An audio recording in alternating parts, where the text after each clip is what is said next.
Hi, my name's Chris, and I feel like I'm in a Alcoholics Anonymous circle where I stand up and say what I am. But I'm in my 50s, and bears talk to me. Okay, there, I said it. um, a long time ago, not a long, very long time, let's say 10 years ago, I used to have these crazy dreams, and they're beginning to resurface again for no reason. Or at least a reason I can't put my finger on. Because I haven't really been to this part of the world. Well, it's been about 10 years. And I built this little off-grid place outside of West Yellowstone, so there was really no need to dive into the deepest part of Alaska to go find my wildlife. But these dreams have been resurfacing lately, and I'm trying to make sense out of them. And I'm using some of this downtime with COVID um, to go through some old photos and videos and put them together and see if I can describe it the best I can.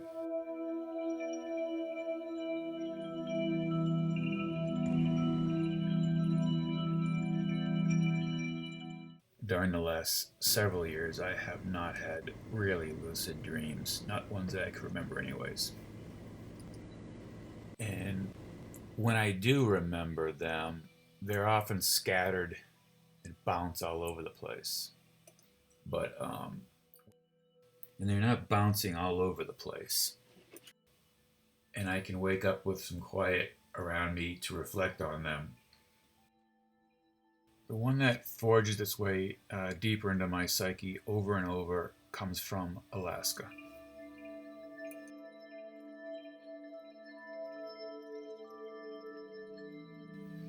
The dreams often start the way reality did every day, about 45 minutes before dawn, getting my coffee ready, checking out the skies, looking for tracks, and planning out the hike of the day.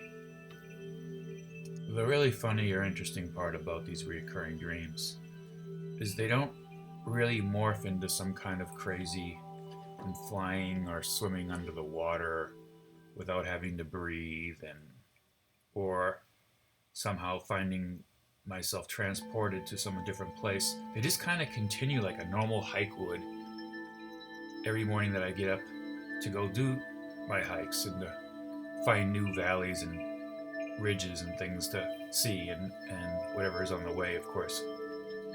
We soak that in as well. But everything happens just like it does in everyday life. Um, Even in my subconscious while I'm sleeping, except for one part. And it's only happened like intermittently during these recurring dreams, but the idea that you're walking down a beach and you pass a couple of bears, rather than run into the wood and hide, they basically tell you in plain English, "Hey Chris, where you been? Missed you. We weren't sure you But were coming not back me. or You're not." always trying to take pictures of me when I'm eating. No, I love you too. Don't worry, I'm not turning into Timothy Treadwell, I promise. I mean, of course, I know that they could care less, and I know they don't look forward to me coming back as I do to them, but it aligns with the adult, more pragmatic side of my brain. And if you can mix the two, well, you don't go up and pat a bear on the head and say, "Hey, how are you doing? I missed you," and then you get eaten. You actually enjoy the fantasy at the safe distance for not getting eaten. I guess that's the best way to put it. But these dreams aren't dark. They're not light. They are. They're whimsical almost. Even though one that does allow the childlike qualities to stay there, so that I don't drift into like a place where many adults drift into, where there's no magic in their lives. There's no wonder. There's no or very little of that sensation you get, like when you're unsure of something, maybe your first date you've ever been on, or just any kind of big adventurous kind of fantasy you have in your brain one way or the other. I'd like to keep that alive, but maybe that's all that is. But then there's obviously the other side of me that understands the ludicrousy of all this stuff. But yeah, I never know when they're gonna hit.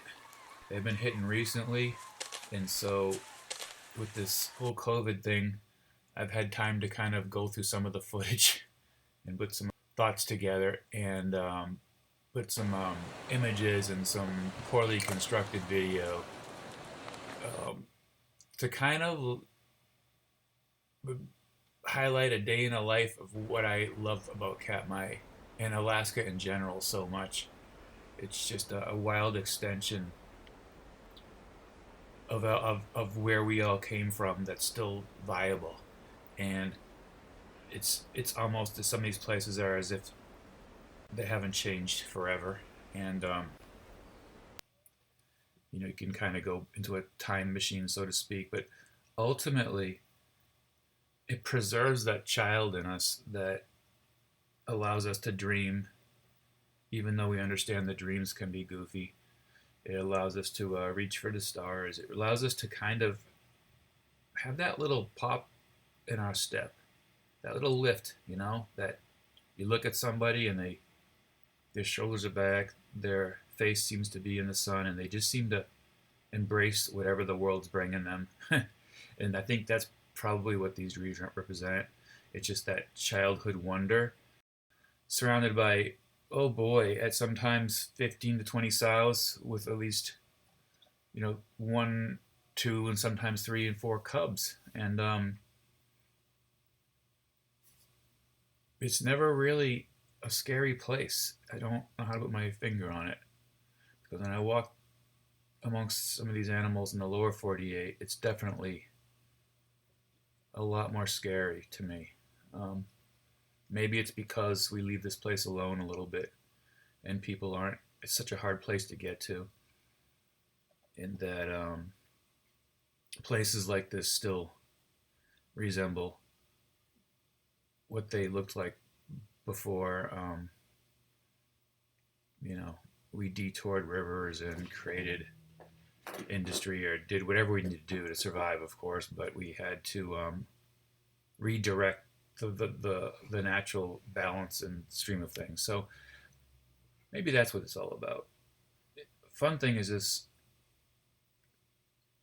rambling like you did when you were a child and having the eyes and the heart and the soul open for whatever the answer could be, and then returning to normal life and paying your bills and walking the dog and doing the things you have to do in order to get to the next day. But these dreams are happening for a reason, and I think Alaska's calling me again, even though I have Yellowstone right next to me in my cabin, and there's obviously another part that's been keeping me away from Alaska for 2 or 3 years, and my best friends up there succumbed finally to cancer, and she was kind of the linchpin that kept bringing me up there. After we met on the first trip way back in the 90s, who knows, maybe that's even her voice coming out of the bears in my head.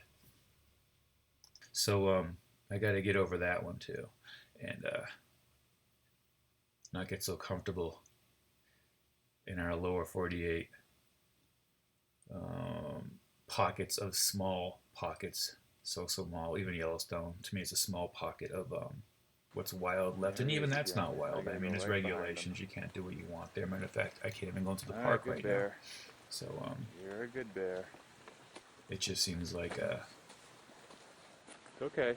It's all right. yeah, it seems like You're fine. my subconscious is reaching out to me to say, hey, don't go let backwards. the current predicaments, situations around you stop your plans for living. And I guess that's what it's ultimately about.